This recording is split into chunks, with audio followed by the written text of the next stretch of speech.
Moment of inertia की। Moment of inertia होता क्या है वो मैं पहले वीडियो में बता चुका हूं। अब अपन बात करेंगे कि एक अपने पास में क्या है, डिस्क है। क्या है?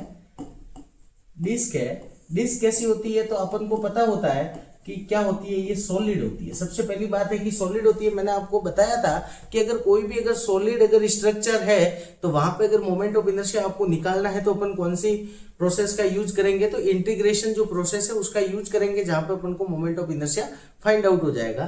तो अब मैं बात करता हूं, जैसे ये डिस्क है अपने पास में, यह आपकी क्या हो गई, डिस्क हो गई। तो डिस्क है, इसका क्या होगा, एक सेंटर होगा, ये सेंटर होगा, और ये जो होगा इसका एक एक्सिस एक्स एक्सिस होगा और दूसरा इसका क्या होगा, वाई एक्सिस होगा।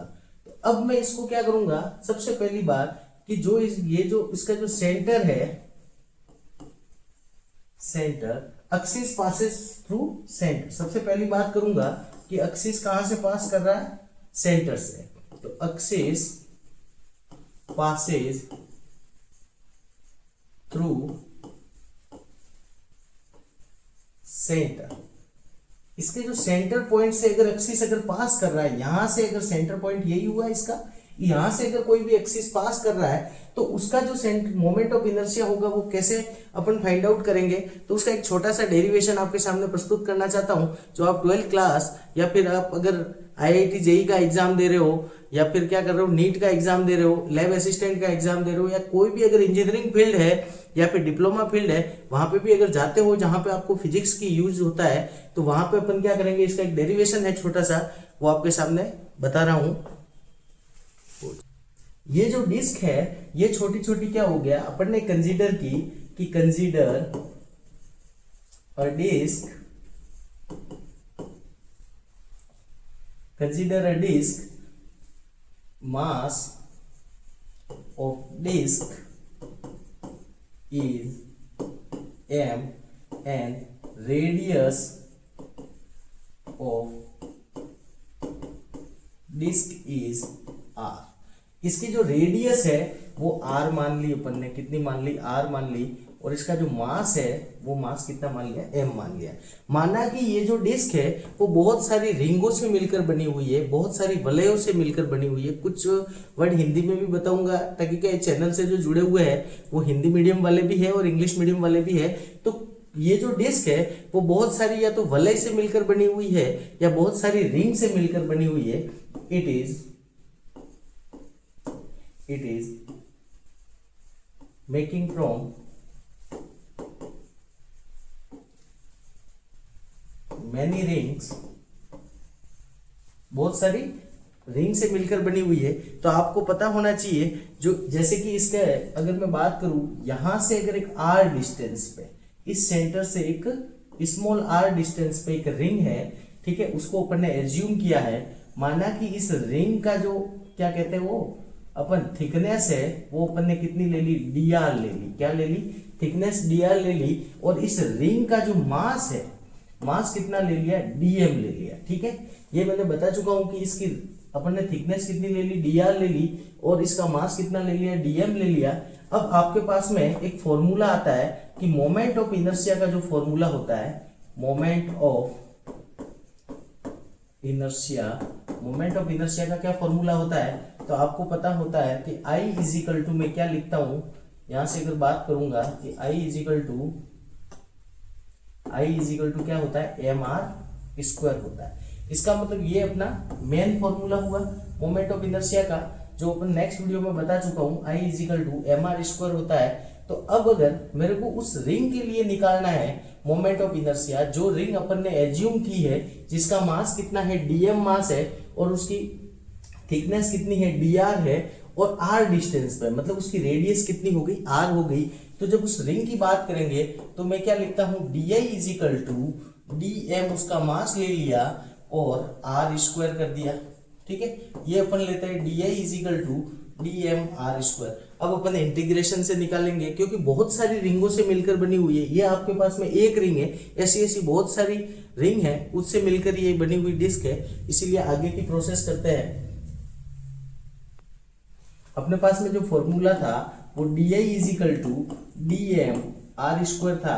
अब मैं बात करता हूं कि मास का जो डिस्ट्रीब्यूशन है, mass distribution distribution is uniform.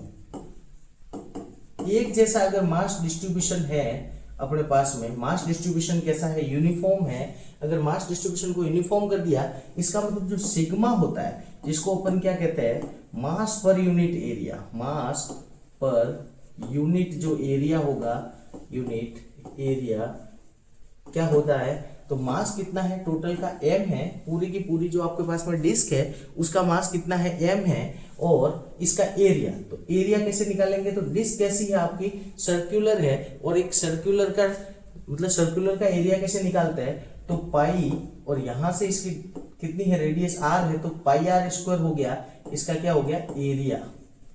क्या हो गया, एरिया। हिंदी में जिसको क्या कहा जाता है, क्षेत्रफल कहा जाता है। क्या कहा जाता है, क्षेत्रफल कहा जाता है। अब ये पाई आर स्क्वायर है, तो नीचे क्या आ जाएगा अपने पास में, पाई आर स्क्वायर आ जाएगा।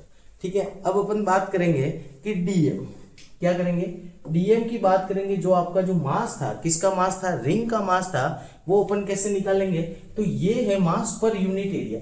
एक यूनिट एरिया पे अगर मास इतना है, तो डीएम मल्टीप्लाई किसके साथ में कर देंगे, यहां से हटा देते हैं इसको। जैसे ही मैं बात करूंगा कि m upon pi r square into, अब मैं बात करूंगा, देखो रिंग का जो एरिया होगा, रिंग का एरिया कैसे निकालेंगे, तो जैसे कि देखो इसमें ये रिंग थी, ये बनी हुई क्या है, रिंग है। इस रिंग का क्या है, थिकनेस कितनी है, तो dr थिकनेस है। इसकी लेंथ कितनी हुई, तो लेंथ अपन कैसे निकालेंगे, तो आपको पास में सरकमफेरेंस का फॉर्मूला होगा, सरकमफेरेंस, जिसको हिंदी में कहा जाता है परिधि। अब उस परिधि का जो फॉर्मूला होता है, जिसको क्या कहता है, 2 पाई आर कहते हैं अपन। क्या कहते हैं, 2 पाई आर, क्योंकि अपन ने इसकी जो रेडियस है वो स्मॉल आर ली है, इसीलिए अपन क्या करेंगे, स्मॉल आर की बात करेंगे, 2 पाई आर की बात करेंगे। तो जैसे ही ये 2 पाई आर है, तो इसको मल्टीप्लाई क्या कर देंगे, 2 पाई आर तो आ गया, इनटू किससे मल्टीप्लाई कर देंगे, इसकी जो थिकनेस है उससे मल्टीप्लाई कर देंगे, तो इसका क्या निकल जाएगा, एरिया निकल जाएगा। क्योंकि ये भले ही एक सर्कुलर में, जैसे ही अगर इस रिंग को अगर अपन क्या कर देंगे, एक रेक्टेंगल में कर देंगे, रेक्टेंगुलर कर देंगे, तो उसका एरिया कैसे निकालते हैं, लंबाई इंटू चौड़ाई से निकाल टू डीएम आर स्क्वायर है। अब अपन को सबसे पहले डीएम की बात करनी है, तो डीएम जो है वो एक क्या है, एक रिंग का एक मास है। अब उस रिंग के मास को अपन कैसे निकालेंगे, तो अपने पास में क्या आ गया, मास डिस्ट्रीब्यूशन अगर सेम है, मास पर यूनिट एरिया क्या आया, तो अपन क्या करेंगे, जब मैं डीएम निकालूंगा, तो ये जो है m upon pi r square है, इसका किससे मल्टीप्लाई कर देंगे, तो उसके रिंग जो है उसके अपन क्षेत्रफल से मल्टीप्लाई कर देंगे।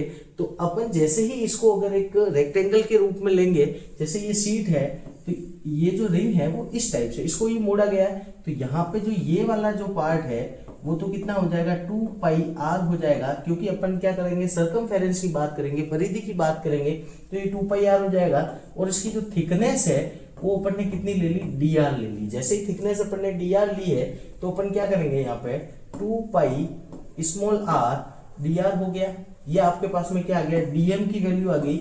और जैसे ही अगर मैं di इज इक्वल टू, मैं क्या बात करता हूँ, dm r स्क्वायर, क्योंकि वो पहले मैंने कैपिटल R स्क्वायर लिखा था, वो क्या हुआ कि अपन ने पूरे की बात करी थी तो वो कैपिटल R स्क्वायर लिखा था, लेकिन यहाँ पे स्मॉल r स्क्वायर होगा, क्योंकि ये जो है आपका वो r रेडियस पे है। क्या है, रिंग आपकी क्या है, r रेडियस पे है, तो उसको ध्यान देवे।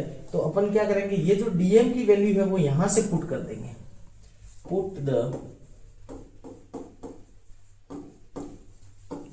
वैल्यू ऑफ dm, dm की वैल्यू पुट करेंगे, तो di इज इक्वल टू आपके पास में क्या आ जाएगा, m कैपिटल 2, सॉरी इसको क्या कर देंगे, m upon pi r square into 2 pi r d r into क्या हो जाएगा, आर स्क्वायर हो जाएगा। तो जैसे ही अगर इसमें से बाहर निकालेंगे अपन, जो भी कांस्टेंट होंगे उसको जब बाहर निकालेंगे तो क्या आ जाएगा, m बाहर आ गया, पाई आर स्क्वायर भी बाहर आ जाएगा, इंटू 2 पाई, और ये जो है आर क्यू डी आर हो जाएगा। क्या हो जाएगा, आर क्यू डी आर हो जाएगा, आर क्यू डी आर हो जाएगा, आर क्यू डी आर। तो अब मैं इसको सॉल्यूशन किससे करूंगा, तो अपन इंटीग्रेशन प्रोसेस का यूज करेंगे, क्योंकि अपने पास में ये एक वलय है, एक रिंग है। अगर बहुत सारी रिंगों से मिलकर बना हुआ है तो अपन को इंटीग्रेशन प्रोसेस का यूज करना पड़ेगा।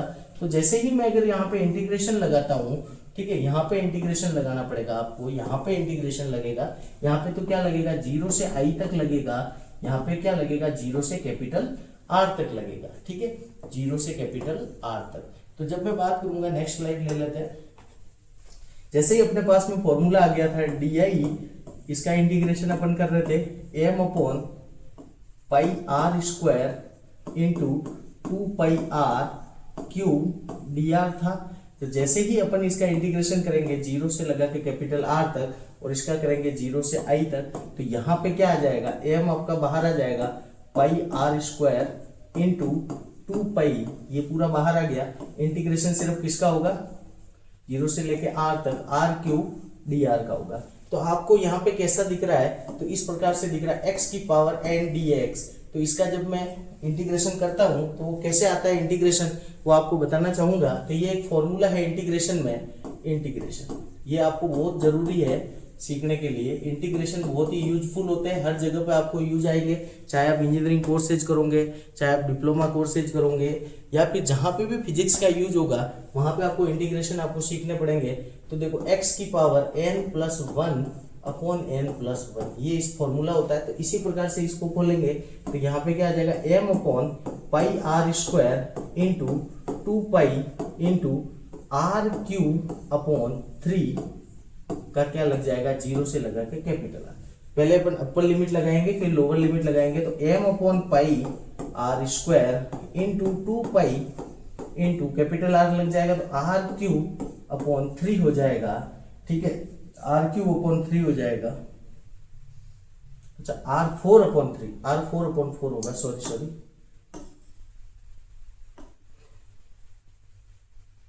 आर 4 अपॉन 4 हो जाएगा।